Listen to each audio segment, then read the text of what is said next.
Halo guys, ya. Halo guys, ya perkenalkan nama saya Ferdinand King dengan NM 125. Perkenalkan nama saya Bebina Syamalia dengan NIM 150. Saya Shanesha Alma dengan NIM 122. Oke, jadi hari ini kita lagi di Moncastle ya teman-teman. Apa sih Moncastle itu? Ya, itu adalah ini dia, monumen kapal selam. Nah, jadi sejarahnya bagaimana? Mari kita simak sama-sama. Jadi monumen kapal selam atau yang bisa disingkat dengan Moncastle itu adalah sebuah museum yang terletak di Embong Kali Asin yang berada di Genteng, daerah Surabaya. Jadi monumen ini sebenarnya merupakan kapal selam KRI Pasopati 410 yang merupakan salah satu armada Angkatan Laut Republik dan pernah dilibatkan dalam pertempuran Laut Aru untuk membebaskan Irian Barat dari pendudukan Belanda. Jadi kapal selam ini kemudian dibawa ke sini ke darat dan dijadikan monumen untuk memperingati keberanian pahlawan Indonesia. Ada cerita unik di balik hadirnya monumen kapal selam ini. Pada suatu malam, Pak Derajat Budianto yang merupakan mantan KKM KRI Pasopati 410, yaitu buatan Rusia ini, dan juga mantan KKM KRI Cakra 401 buatan Jerman Barat, bermimpi diperintahkan oleh KSAL pada waktu itu untuk membawa kapal selam ini untuk melayari Kalimas. Ternyata mimpi itu menjadi kenyataan. Dia ditugaskan untuk memajang kapal selam di samping Surabaya Plaza. Caranya dengan memotong kapal selam ini menjadi beberapa bagian. Kemudian diangkut ke darat dan dirangkai dengan sambung kembali menjadi kapal selam yang utuh. Jadi ada apa aja sih teman-teman di dalam monumen kapal selam ini? Mari kita lihat. Ruang 1 adalah ruang torpedo haluan. Ruang ini lebih dikenal dengan sebutan ruang torpedo atau ruang depan. Pada bagian atas ruang ini terletak pintu masuk ke dalam kapal. Pintu ini juga berfungsi untuk keluar masuk atau biasa disebut bongkar muat torpedo. Di dalam ruang ini terdapat 4 tabung peluncur torpedo yang berfungsi untuk menembakkan torpedo, juga untuk meluncurkan perenang tempur atau pasukan kata. Selanjutnya di sini ada ruang kedua, yaitu tempat tidur perwira, digunakan sebagai tempat tinggal atau istirahat untuk perwira. Di sini ada foto pejabat-pejabat komandan KRI Pasopati 410 yang dulunya pernah menjadi komandan pada kapal ini. Dan di sini ada tempat istirahat untuk komandan.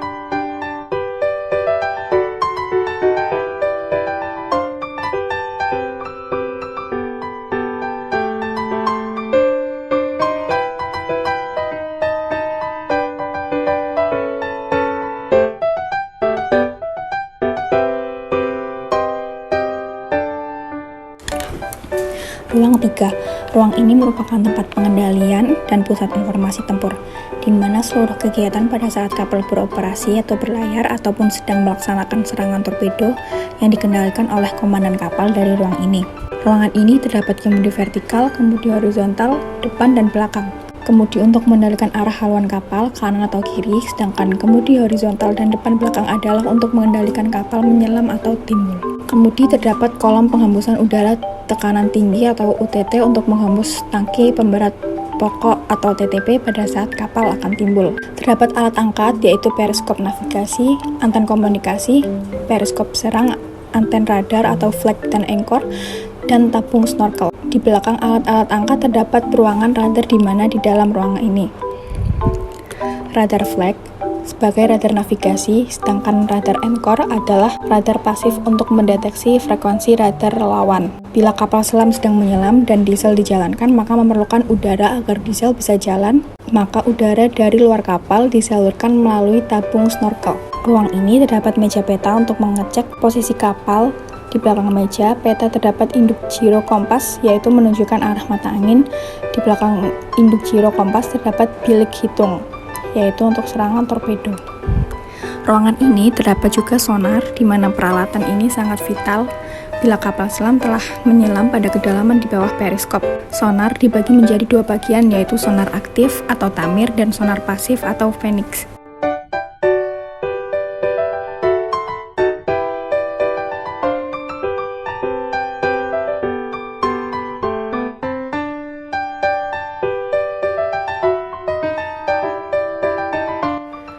Ruang 4. Ruangan ini terdapat tempat tidur ABK, ruang makan ABK, dapur, serta ada tempat atau gudang untuk menyimpan bahan makanan. Di ruang ini pula ABK dapat santai dan dapat beristirahat.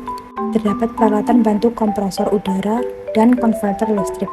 Kompresor udara adalah untuk mengisi udara tekanan tinggi atau UDT ke botol udara.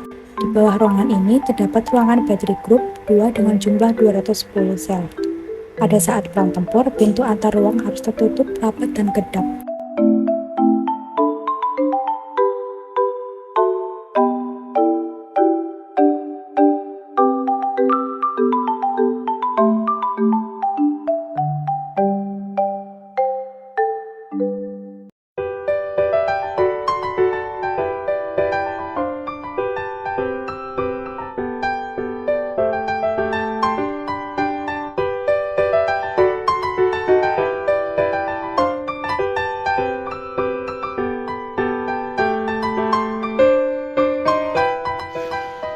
Kemudian, pada ruang yang kelima ini terdapat sebuah mesin diesel yang berfungsi sebagai penyuplai atau charging sistem baterai yang ada di dalam kapal selam, baik posisi menyelam ataupun pada saat di atas permukaan.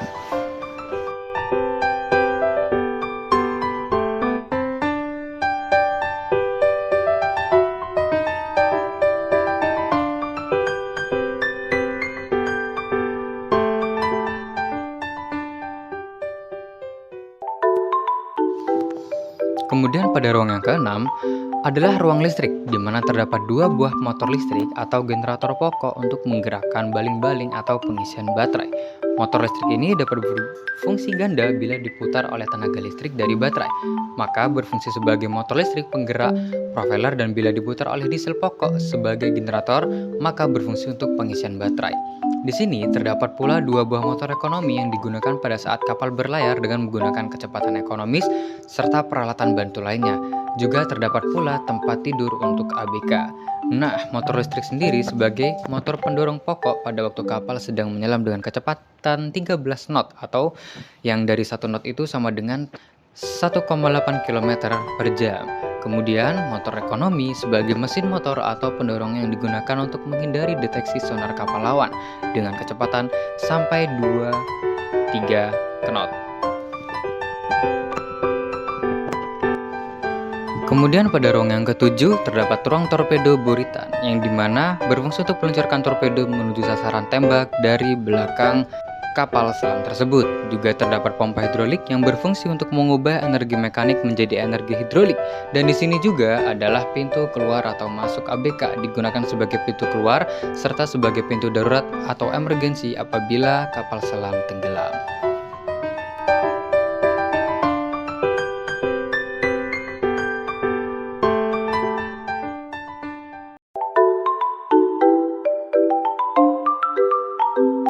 Moncastle ini dijadikan sebagai salah satu wisata yang edukatif dan juga unik di Surabaya.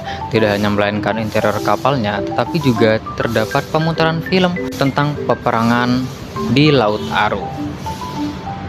Kira-kira seperti apa? Mungkin bisa jadikan seperti ini cuplikan filmnya. Fisik dari monumen yang menampilkan kapal KRI Pasopati ini adalah saksi sejarah tentang pengabdian dan profesionalisme prajurit-prajurit Korps Hiu Kencana yang terbesar di dunia.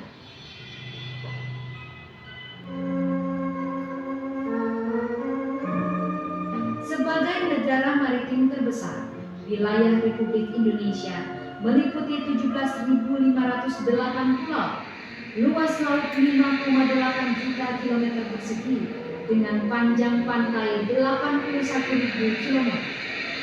Maka sewajarnya lah jika Indonesia memiliki angkatan laut yang dapat diandalkan dan dibanggakan.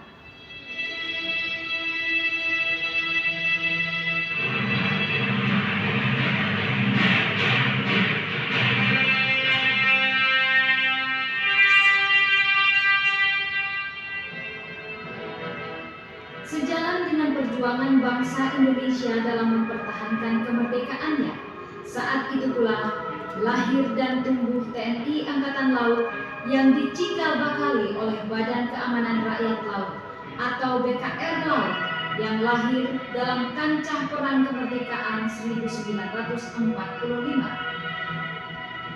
Pada era tahun tahun 1950 sampai dengan 1959, TNI Angkatan Laut aktif menyumbangkan dharma baktinya dalam menegakkan dan mengisi kemerdekaan, antara lain dalam berbagai operasi amfibi guna menumpas pemberontakan bersenjata seperti PRRI, Permesta, RMS, dan DITI.